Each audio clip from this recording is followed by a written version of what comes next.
Jumpin' In on Manx Radio. With Howard and Chris Kane. Hello. Good evening. And welcome.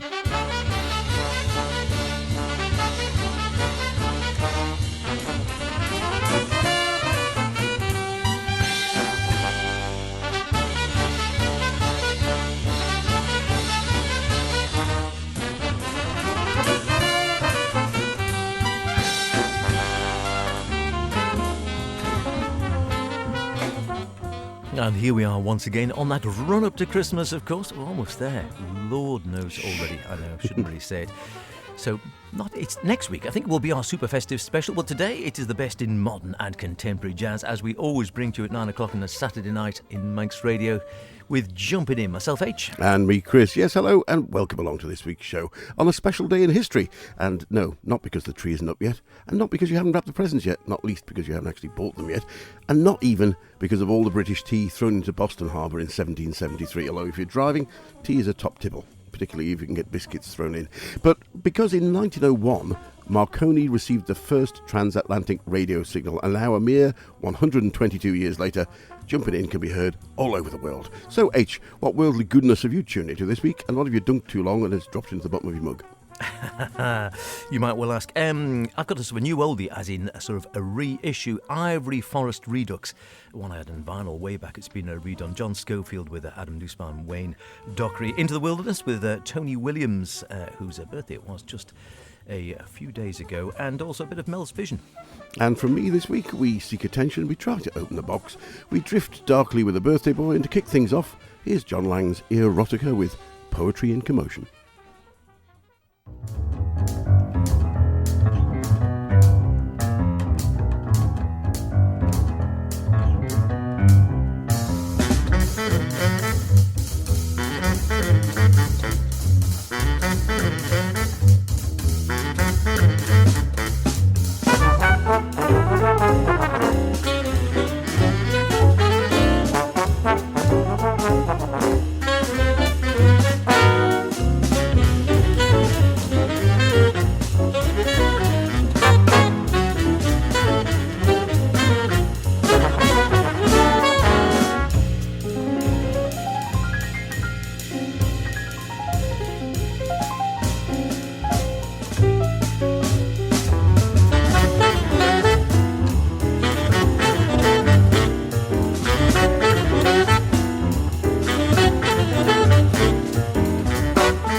nice indeed.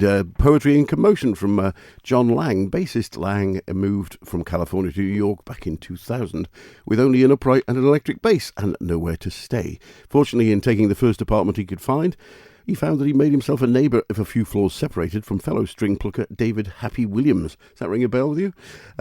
Bass player who used to play with Cedar Walton and Billy Higgins as a regular house rhythm section at the Village Vanguard. And thanks to his new friend, John was put on the guest list, and he said the experience inspired him to get out and play even more. And during the pandemic, when the clubs were closed, Lang went through all his collection of musical sketches and lead sheets and put to work expanding them into full arrangements from a dream octet. Well, he was nearly right. It turned out being a nonet, and they released Earotica on the Cellar label in September of this year. And as you heard, very good it is too. Poetry in Commotion, there we heard solos from Gary Smulian on baritone, and Chris Briers on alto, and Roberta Pikett on piano. And that's erotica rather than erotica. Erotica. Erotica. Yes. Very good, very clever. I like that. Good stuff. Good way to get going, I must admit. Here's one from the ever dependable Alex Sipiagin and his quintet. Lord knows how many albums he's got out. He's another prolific recording artist, and virtually all the ones I've heard, I think, brilliant, really good stuff. He never seemed to get a duffer. He could have had another 6 out since this one, albeit it was released in 2023. Mel's Vision with Chris Potter on sax, Jonathan Blake on drums, Matt Brewer bass, Dave Kokoski on piano, and this is a take of Ornette Coleman's Bird Food.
Very Ornettish. Great album, I must admit. The follow-on to Moments... what was the last one called? It was called Moments Past... No, it's not. What was it called? Moments Captured. Not Moments Past. Moments Captured was the previous one to this. And like I said, there's probably another half a dozen now. Certainly, we were counting being on at least 6 or 7 albums as a sideman since this is recorded. Such is his busy schedule one way or another. But some great notes on this one saying how that the project for this album gestated after the 2016 release of Moments Captured, and the founder of Crisscross Records, his label Jerry Teakins with a G, suggested that Alex record a standards album, but before they got round to it, sadly Jerry Teakins Sr. passed away in 2019. His son, Jerry Teakins Jr., spelt with a J, that's quite American, isn't it? But that's probably a very good reason for it. Re-established the Crisscross label, and then Sipiagin recorded Swing on This, which we featured, of course, here before, as we have so many of Alex's albums on the Opus 5 album, and then the Cooperative Quintet, that one, of course, with Seamus Blake and such like. And yes, this one came into being off the back of that.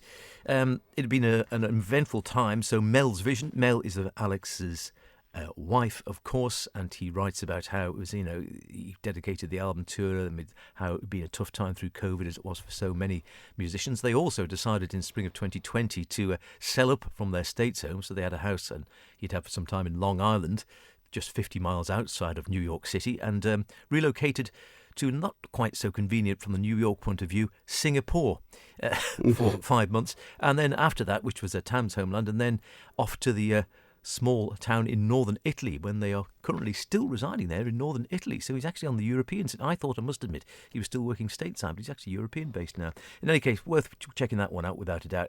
As I say, not a duffer among the Alex Sipiagin output. Mel's vision. And besides which, he has guest spots on more albums than most people have in their own repertoire. Yes. It says here, Alex is an amazing musician, truly a multifaceted composer, arranger, producer, and a wonderful lead trumpet player, and most of all, a completely original trumpet and flugelhorn soloist. Something unique, which quite frankly astounds me every time I hear him. That's Randy Brecker commenting on him, and good praise indeed. And as you say, fantastic. We haven't caught him live. It'd be good to catch that live. Never have. Maybe we should get to New York. Now, another new name on me, and indeed a debut recording, is Korean-born New York-based pianist and composer Yoon-mi Lee, who also has a great nonette, although the number of tracks on this album are augmented by a further string quintet. Here are the central line with Yoon-mi's composition, Narcissism.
Yes, I like that a lot. Ewan Me Lee and her nonette with Narcissism, one of 7 original compositions on her new release, Introspection. And what a great band. We heard solos on that track from Alan Ferber on trombone. We featured him with his big band before on the show. And Remy Leboeuf, who I always keep an eye on alto. And the rest of the band too. Tony Cadillac on trumpet, John Ellis on tenor, John Gordon on alto, Vinicius Gnomes on guitar, Matt Closey on bass, and the wonderful Ari Hoenig at the drums, and of course Ewan Me Lee on piano.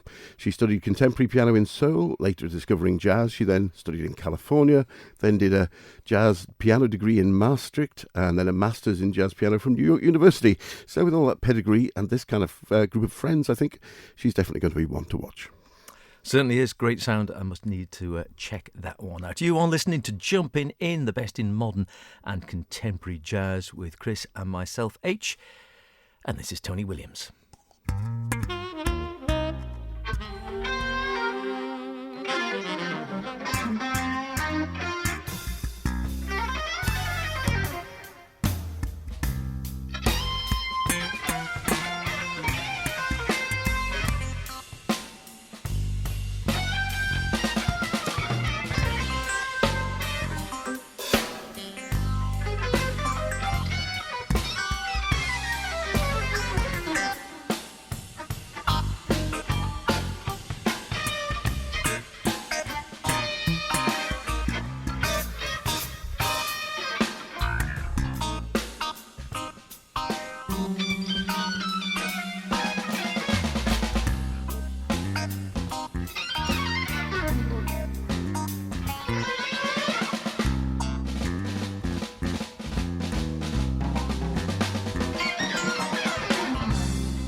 Terrific stuff. I haven't heard that for a long time, I must admit. Talk about all-star lineup. It's Michael Brecker, Stanley Clarke, Herbie Hancock, Pat Metheny.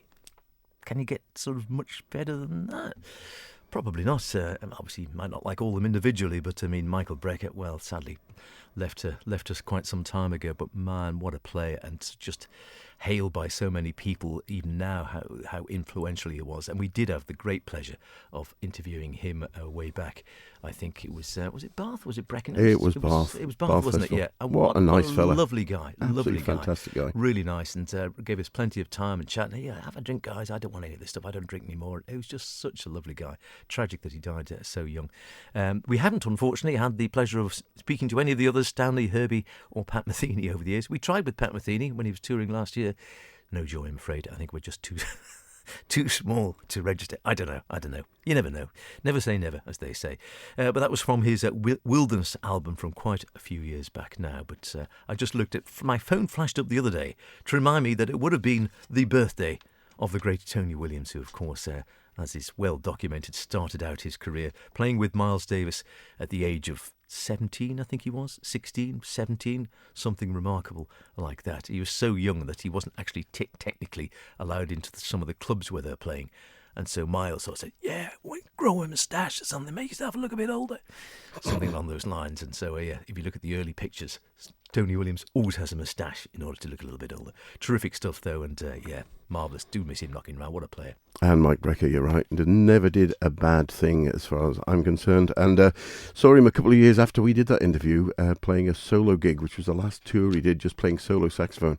Really, really engaging it, and that was at Union Chapel in London. Fantastic. Had a word with him there too. Remembered us from coming in. So, no, thoroughly nice fella. Sadly missed indeed. Now, for a really swinging track from an old friend of Jumpin In, who we have interviewed before, saxophonist Patrick Cornelius. We last spoke with him at Southport Jazz Festival. Would you like to put a punt on the year? Southport, yes, I remember doing that. I would think it would be about 6 years ago, so I think it would be about 2017. Ooh, one out, not bad. 2016. And he was releasing then Tales of Winnie the Pooh with While We Are Still Young. And we featured his more recent 2020 release, The Way of the Cairns. But now from his new Book of Secrets, here's Puzzle Box.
Puzzle Box from Patrick Cornelius' latest release, The Book of Secrets, on the Positone label, a company who make sure all their releases swing. And what a great band. Leading from the front with great panache, Cornelius, live and supple alto battles with guest tenor man Diego Rivera, also very good, and they both intertwine with explosive vibes playing of Ben Galech and a top rhythm section, the house rhythm section really, Art Hirahara on piano, Peter Slavov on bass, and Vinny Spirezza at the drums. Book of Secrets deserves not to be a secret, and Puzzle Box is perhaps more a box of delights. Thanks to Positone for sending us a copy of that. Hi, this is Steve Tibbetts, and you're listening to Jumpin' In with H and Chris on Manx Radio.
Ro mitt hav, ro ditt lys til der vi alle bor. Ro mitt hav, ro deg fram til stand der vi møtes. Der vi held våre jord, fram som store englar. Ungene ikke kan sjå. Ro mitt hav, ro ditt lys, ro deg fram til nattas klårleik der en vind. Fortell oss det, som ingen kan fortelle, ingen kan seie. Ro mitt hav, ro oss fram til der vår båt blir et auge av vind og himmel, et auge som ser den store krossen som reiser seg opp fra havet.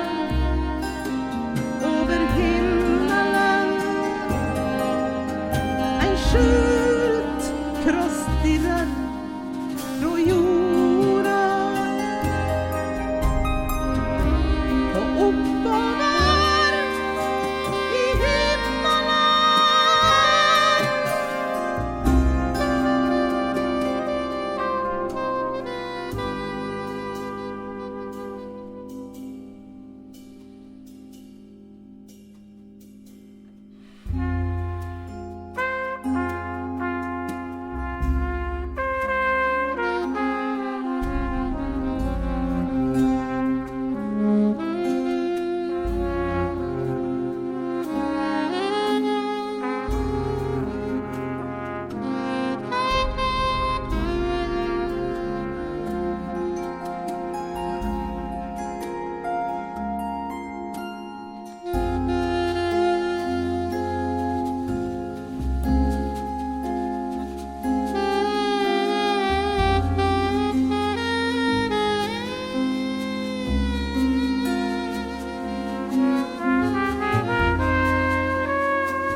mennesker der de er på jorda si, på vegene, i gatene, i husa sine der de viser seg og løgner seg der de ikke ser, der de bare en gang ser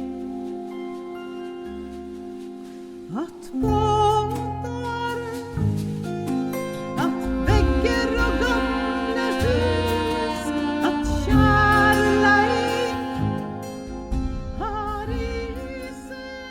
Sanika Langland.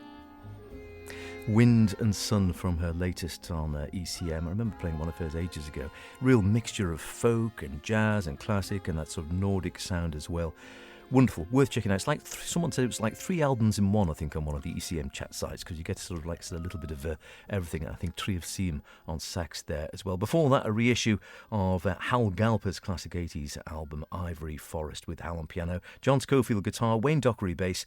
I don't think we heard Adam Nussbaum, but he's also there on quite a few tracks as well. Great stuff, just been reissued. Ivory Forest Redux. And that's about it for this week's show, but we will be sticking in the ECM vein for a track from our birthday boy, the late and much missed John Abercrombie, who died aged 73 back in 2017. And the year before that, ECM released a box set of 3 albums entitled The First Quartet, with Richie B-Rock on piano, George Moratz on bass and Peter Donald at the drums. If you didn't have them, this was the first time the albums had been available in Europe on CD.